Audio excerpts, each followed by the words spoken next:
didn't mean to hit go live. Oops.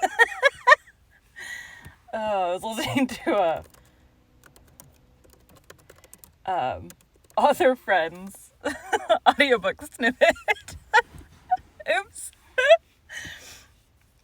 Anyways, I occasionally do that. I'll go, because I narrate a lot of, like, fantasy books, not for the podcast, I will go through and I'll listen to, like, either the new releases or, like, the best-selling audiobooks in the genre to kind of hear how other narrators do it. And I think it's really funny that, like, things that I really like in narration and that I have kind of, like, modeled my fantasy narration after, people are like, God, it's so annoying when I do it. I'm like, whatever. It's so funny because, like, there are people that go crazy for how some narrators narrate, and, like, I listen to, like, clips of comparison, and it's like, for the most part, top narrated audiobooks are not a ton different from each other, but it's funny when there's, like, one particular website that authors will use to give their codes away, because, like, when you narrate, when you do exclusive through Amazon, you get, like, all these free codes. And so there's this website that people will use, and, like, I don't know who on earth it is that takes these codes, but I swear it's always people that, like, hate the genre and hate, like, narrators, and, like, I don't know. I'm like, why are you taking all these free codes if you don't like the books? So, like, I hold on to the codes. I don't, I give them to people that like my narrating and subscribe to, like, my newsletter and stuff. So, anyways. Today we'll be continuing Great Expectations by Charles Dickens. Chapter 42. Dear boy and Pip's comrade, I'm not a-going for to tell you my life like a song or a storybook, but to give it you short and handy, I'll put it at once in a mouthful of English. In jail and out of jail, in jail and out of jail, in jail and out of jail. There, you've got it. That's my life, pretty much, down to such times as I got shipped off arter Pip stood my friend. I've been done everything, too. Pretty well except hanged. I've been locked up as much as a silver tea kettle. I've been carted here and carted there and put out of this town and put out of that town, and stuck in the stocks and whipped and worried and drove. I've no more notion where I was born than you have, if so much. I first become aware of myself down in Essex, a-thieving turnips for my living. Someone had run away from me, a man, a tinker, and he'd took the fire with him and left me wery cold. I knowed my name to be Magwitch, christened Abel. How did I know it? Much as I knowed the birds' names in the hedges to be Chaffinch, Sparrow, Thrush. I might have thought it was all lies together, only as the birds' names come out true, I supposed mine did. So fur as I could find, there weren't a soul that see young Abel Magwitch with us little on him as in him, but what caught frighted him and either drove him off or took him up. I was took up to that extent that I regularly growed up and took up. This is the way it was, that when I was a ragged little creetur, as much as to be pitied as ever I see, not that I looked in the glass, for there weren't many insides of furnished houses known to me. God, this voice is hard to sustain. My jaw. Known to me. I got the name of being hardened. This is a terrible hardened one, they says to prison visitors, picking out me. May be said to live in jails, this boy. Then they looked at me, and I looked at them, and they measured my head some on 'em. They had better measured my stomach, and others on 'em give me tracts what I couldn't read, and made me speeches what I couldn't understand. They always went on aging me about the devil. But what the devil was I to do?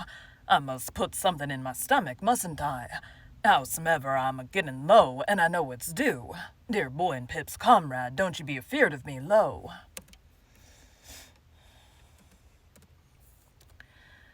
Dear boy and Pip's comrade, don't you be afeard of me being low. Trampin', beggin', thievin', workin' sometimes when I could. Though that weren't as often as you may think, till you put the question whether you would have been over ready to give me work yourselves. A bit of a poacher, a bit of a laborer, a bit of a wagoner, a bit of a haymaker, a bit of a hawker, a bit of most things that don't pay and lead to trouble. I gotta be a man. A deserting soldier in a traveler's rest, what lay hid up to the chin under a lot of taters, learned me to read. And a traveling giant what signed his name at a penny a time learned me to write. I weren't locked up as often now as formerly, but I wore out my good share of key metal still.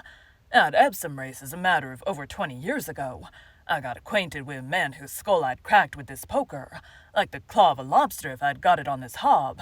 His right name was Compeyson, and that's the man, dear boy, what you say me pounding in the ditch, according to what you truly told your comrade arter I was gone last night. He's set up for a gentleman, this Compeyson, and he'd been to a public boarding school and had learning. He was a smooth one to talk, and was a dab at the ways of gentlefolks. He was good-looking, too. It was the night afore the great race when I found him on the heath, in a booth that I knowed on.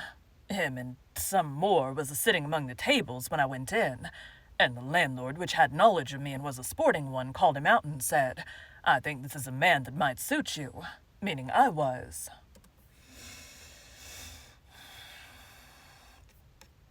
This is what I need.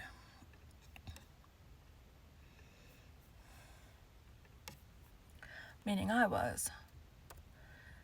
Compeyson, he looks at me very noticing, and I look at him. He has a watch and a chain and a ring and a breastpin and a handsome suit of clothes. "To judge from appearances, you're out of luck," said Compeyson to me. "Yes, master, and I've been in it much. I'd come out of Kingston jail last on a vagrancy committal. No, but what it might have been for something else, but it weren't. Luck changes," says Compeyson. "Perhaps yours is going to change." I says I hope it may be so, there's room. "What can you do?" says Compeyson. "Eat and drink," I says, "if you'll find the materials." Compeyson laughed, looked at me again, very noticing, give me 5 shillings, and appointed me for next night, same place. I went to Compeyson next night, same place, and Compeyson took me on to be his man and partner. And what was Compeyson's business in which we was to go partners? Compeyson's business was the swindling, handwriting forging, stolen banknote passing, and such like. All sorts of traps as Compeyson could set with his head and keep his own legs out of and get the profits from and let another man in for, was Compeyson's business. He'd no more heart than an iron file. He was as cold as death, and he had the head of the devil aforementioned. There was another in with Compeyson... There was another in with Compeyson as was called Arthur. Not as being so christened, but as a surname? Not as being so christened, but as a surname. He was in a decline and was a shadow to look at. Him and Compeyson had been in a bad thing with a rich lady some years afore, and they'd made a pot of money by it. But Compeyson betted and gamed, and he'd have run through the king's taxes. So Arthur was a-dying, and a-dying porn with the horrors on him and Compeyson's wife, which Compeyson kicked mostly was a-having pity on him when she could, and Compeyson was a-having pity on nothing and nobody. I might have took a warning by Arthur. I might have took a warning by Arthur, but I didn't, and I won't pretend I was particular, for where'd be the good on it, dear boy and comrade? So I begun with Compeyson, and a poor tool I was in his hands. Arthur lived at the top of Compeyson's house, over nigh Brentford it was, and Compeyson kept a careful account again for him board and lodging, in case he should ever get better to work it out. But Arthur soon settled the account. The second or third time as ever I see him, he come a-tearing down into Compeyson's parlor late at night, in only a flannel gown with his hair all in a sweat, and he says to Compeyson's wife, "Sally, she really is upstairs alonger me now, and I can't get rid of her. She's all in white," he says, "with white flowers in her hair, and she's awful mad, and she's got a shroud hanging over her arm, and she says she'll put it on me at 5 in the morning. Says Compeyson, "Why, you fool, don't you know she's got a living body? And how should she be up there without coming through the door, in at the window, and up the stairs?" "I don't know how she's there," says Arthur, shivering dreadful with the horrors, "but she's standing in the corner at the foot of the bed, awful mad, and over where her heart's broke, you broke it. There's drops of blood." Compeyson spoke hardly, but he was always a coward. "Go up alonger this drivelling sick man," he says to his wife, "and Magwitch, lend her a hand, will you?" But he never come nigh himself. Compeyson's wife and me took him up to bed again, and he raved most dreadful. "Why, look at her," he cries out. She's a-shaking the shroud at me. Don't you see her? Look at her eyes. Ain't it awful to see her so mad? Next, he cries, she'll put it on me, and then I'm done for. Take it away from her, take it away. And then he catched hold of us and kept on a-talking to her and a-answering of her till I half believed I see her myself. Compeyson's wife, being used to him, give him some liquor to get the horrors off, and by and by he quieted. Oh, she's gone. Has her keeper been for her, he says. Yes, says Compeyson's wife. Did you tell him to lock her and bar her in? Yes. And to take that ugly thing away from her? Yes, yes. Oof. Yes, all right. You're a good creetur, he says. Don't leave me, whatever you do, and thank you. He rested pretty quiet till it might want a few minutes of 5, and then he starts up with a scream and screams out, "Here she is, she's got the shroud again. She's unfolding it, she's coming out of the corner, she's coming to the bed. Hold me, both on you, one on each side. Don't let her touch me with it. Ah, she missed me that time. Don't let her throw it over my shoulders. Don't let her lift me up to get it round me. She's lifting me up, keep me down." Then he lifted himself up hard and was dead. Compeyson took it easy as a good riddance for both sides. Him and me was soon busy, and first he swore me, being ever artful on my own book, this here little black book, dear boy, what I swore your comrade on, not to go into the things that Compeyson planned and I done, which 'ud take a week. I'll simply say to you, dear boy and Pip's comrade, that man got me into such nets as made me his black slave. I was always in debt to him, always under his thumb, always a-working, always a-getting into danger. He was younger than me, but he'd got craft and he'd got learning, and he overmatched me 500 times told, and no mercy. My missus, as I had the hard time with, stopped though. I brought her in." He looked about him in a confused way, as if he had lost his place in the book of his remembrance, and he turned his face to the fire and spread his hands broader on his knees and lifted them off and put them on again. "There ain't no need to go into it," he said, looking round once more. "The time with Compeyson was almost as hard as ever I had. That said, all said. Did I tell you as I was tried alone for misdemeanor while with Compeyson?" I answered no. "Well," he said, "I was and got convicted. As to took up on suspicion, that was 2 or 3 times in the 4 or 5 year that it lasted. But evidence was wanting. At last me and Compeyson was both committed for felony, on a charge of putting stolen notes in circulation, and there was other charges behind. Compeyson says to me, separate defenses, no communication, and that was all. And I was so miserable poor that I sold all the clothes I had except what hung on my back afore I could get jaggers. When we was put in the dock, I noticed first of all what a gentleman Compeyson looked with his curly hair and his black clothes and his white pocket handkercher, and what a common sort of wretch I looked. When the prosecution opened and the evidence was put short aforehand, I noticed how heavily it all bore on me, and how light on him when the evidence was given the box. I noticed how it was always me that had come forward, and could be swore to, how it was always me that the money had been paid to, how it was always me that had seemed to work the thing and get the profit. But when the defense come on, then I see the plainer, for it says the counselor for Compeyson, "My lord and gentlemen, here you has afore you side by side, 2 persons as your eyes can separate wide, one the younger well brought up, who'll be spoke to as such, one the elder ill brought up, who'll be spoke to as such, one the younger seldom if ever seen in these here transactions, and only suspected, the other the elder always seen in 'em and always wi' his guilt brought home. Can you doubt if there is but one in it, which is the one, and if there is 2 in it, which is much the worst one?" And such like. When it come to character, weren't it Compeyson as had been to the school, and weren't it his schoolfellows as was in this position and in that? Nope.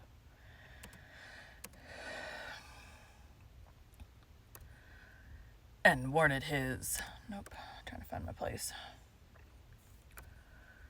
And weren't it his schoolfellows as was in this position and in that, and weren't it him as had been knowed by witnesses in such clubs and societies, and now to his disadvantage, and weren't it me as had been tried afore, and as had been knowed up hill and down dale in bridewells and lock-ups, and when it come to speech-making, weren't it Compeyson as could speak to him with his face dropping every now and then into his white pocket handkerchief?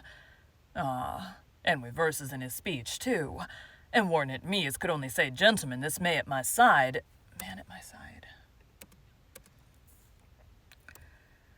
And weren't it me as could only say, "Gentlemen, this man at my side is a most precious rascal." And when the verdict come, weren't it Compeyson as was recommended to mercy on the account of good character and bad company, and giving up all the information he could Asian me? And weren't it me as got never a word but guilty? And when I says to Compeyson,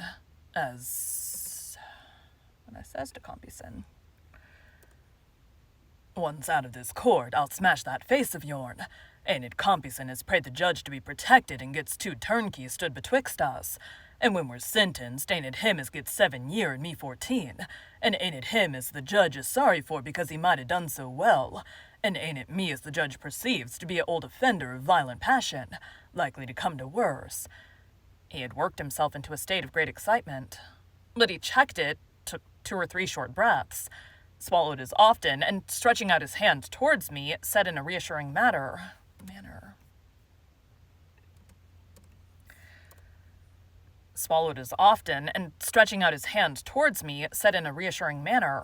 I ain't a-going to be low, dear boy. He had so heated himself that he took out his handkerchief and wiped his face and head and neck and hands before he could go on. I had said to Compeyson that I'd smash that face of his, and I swore Lord smash mine to do it. We was in the same prison ship, but I couldn't get at him for long, though I tried. At last I come behind him and hit him on the cheek to turn him round and get a smashing one at him, when I was seen and seized. The black hole of that ship weren't a strong one to a judge of black holes that could swim and dive. I escaped to the shore, and I was hiding among the graves there, envying them as was in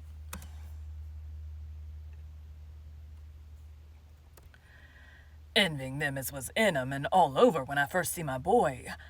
He regarded me with a look of affection that made him almost abhorrent to me again, though I had felt great pity for him. By my boy, I was give to understand as Compeyson was out on them marshes too. Upon my soul, I half believe he escaped in his terror to get quit of me. Not knowing it was me as had got ashore, I hunted him down. I smashed his face, and now says I, as the worst thing I can do, caring nothing for myself, I'll drag you back. And I'd have swum off, towing him by the hair if it had come to that, and I'd have got him aboard without the soldiers. Of course, he'd much the best of it to the last. His character was so good. He had escaped when he was made half wild by me and my murderous intentions, and his punishment was light. I was put in irons, brought to trial again, and sent for life. I didn't stop for life, dear boy, and Pip's comrade being here. He wiped himself again, as he had done before, and then slowly took his tangle of tobacco from his pocket and plucked his pipe from his buttonhole and slowly filled it and began to smoke. Is he dead? I asked after a silence. Is who dead, dear boy? Compeyson. He hopes I am. If he's alive, you may be sure. With a fierce look. I never heard no more of him. Herbert had been writing with his pencil in the cover of a book. He softly pushed the book over to me as Provis stood smoking with his eyes on the fire, and I read in it, Young Havisham's name was Arthur. Compeyson is the man who professed to be Miss Havisham's lover. I shut the book and nodded slightly to Herbert, and put the book by, but we neither of us said anything, and both looked at Provis as he stood smoking by the fire. Thank you for joining Bite at a Time Books today, while we read a bite of one of your favorite classics. Again, my name is Bree Carlile, and I hope you come back tomorrow for the next bite of Great Expectations. I do not have enough time for the next one, because we will be out of town for a week after Christmas. We do it every year, but I have to make sure I have enough episodes, so like whatever I don't get done during the week, I gotta make sure I'm getting 10 episodes done each week, so that's a week and a half-ish of chapters. So for the next couple of weeks, I have my weeks basically broken up into 10 episodes a week, and then whatever I don't get done Monday through Friday, I get to finish on the weekend. We are getting very close to the end, though. There's 67 chapters, I think. Okay, and then we're going to look at, we got this one done. We can hide these two. Delete this because we didn't get that done. Let's just delete. Then bottom, delete that. Okay. Let's see what the name of the chapter today is. Starts with right. Clicky, searchy. Right. Search. All right, thanks, guys.